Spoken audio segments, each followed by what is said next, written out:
শুভ সকাল। রাধে রাধে। বন্ধুরা, তোমরা সবাই কেমন আছো? আশা করি তোমরা সবাই অনেক বেশি ভালো আছো আর সুস্থও আছো। তো এই যে আমি আজকে ধোকা রান্না করব। তো ময়দাটা ভালো করে আমি ধুয়ে নিয়েছি। আর মানে 2 কেজি ময়দাতে এতটুকুই ধোকা হয়েছে। ধোকাটা আমি জলে দিয়ে দেব, আর জলের ভিতর সামান্য একটু লবণ দিয়ে দিয়েছি।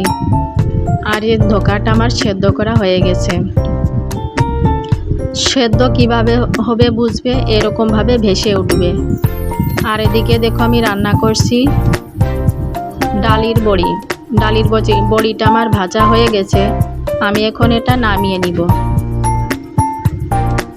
আর এই যে সিদ্ধ করা হয়ে গেছে ধোকা, আর এই ধোকাটা আমি ভালো করে চিপে নেব যাতে জল না থাকে।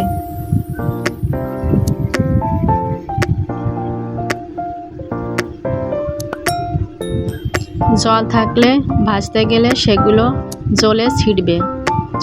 সেজন্য জলটা ভালো করে চিপে নিতে হবে।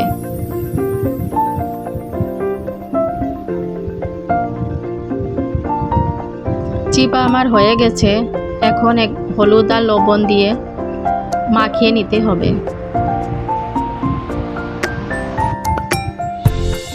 হলুদ আর লবণ দিয়েই এই দুটো মশলাই দিয়েছি, দিয়ে আমি ভালো করে মাখিয়ে নিব।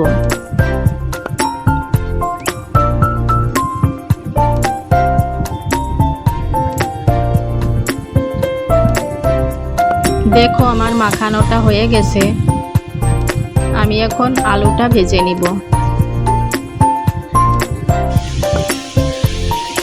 আলুটা বেশি করে ভাজবো না, পরিমাণ মতো আলুটা আমি ভেজে নিব।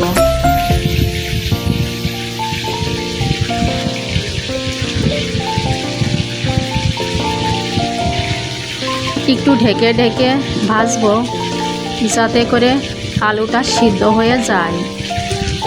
তারপর আলুটা আমার ভাজা হয়ে গেছে, নামিয়ে নিয়েছি। এখন ধোকাটা দিয়ে দিব।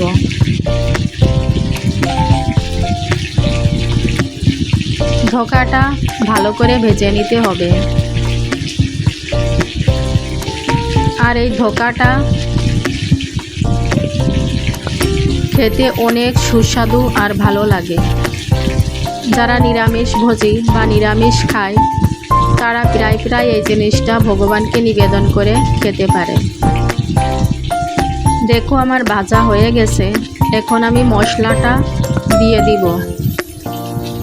মশলার ভিতর আদা, জিরা আর একটু শুকনো মরিচ দেওয়া আছে।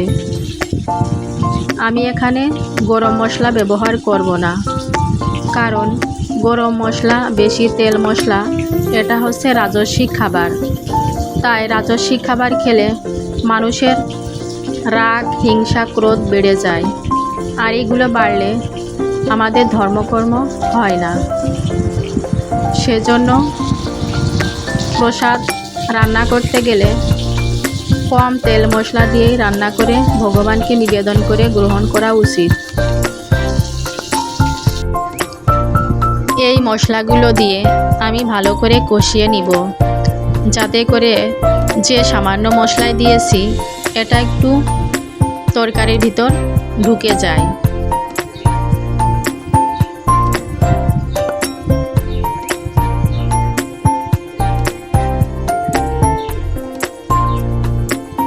কষানো আমার হয়ে গেছে। এখন পরিমাণ মতো জল দিয়ে দিব।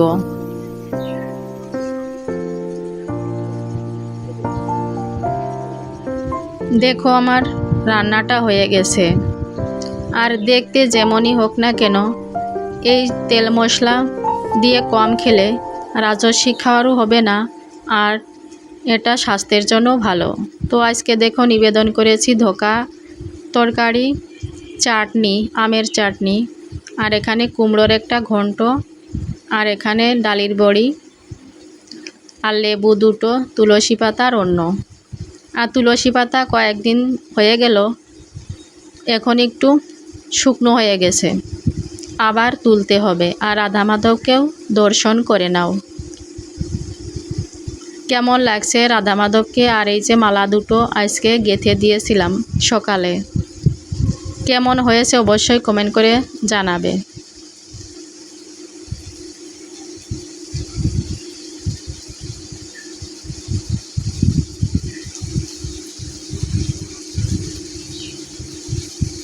আর এটা আমের চাটনিটা অনেক সুন্দর হয়েছিল। আর এখানে বাপের বাড়ি থেকে এই যে এই সবজি আর বেলগুলো দিয়েছে, অনেকগুলো উচ্ছে দিয়েছে, সেগুলো আমি মন্দিরে অনেকটাই দিয়ে দিয়েছি। আর এই যে গাছের আম, এগুলো পাকার জন্য রেখে দেওয়া হবে। তোমরা অনেক বেশি ভালো থেকো, সুস্থ থেকো। রাধে রাধে।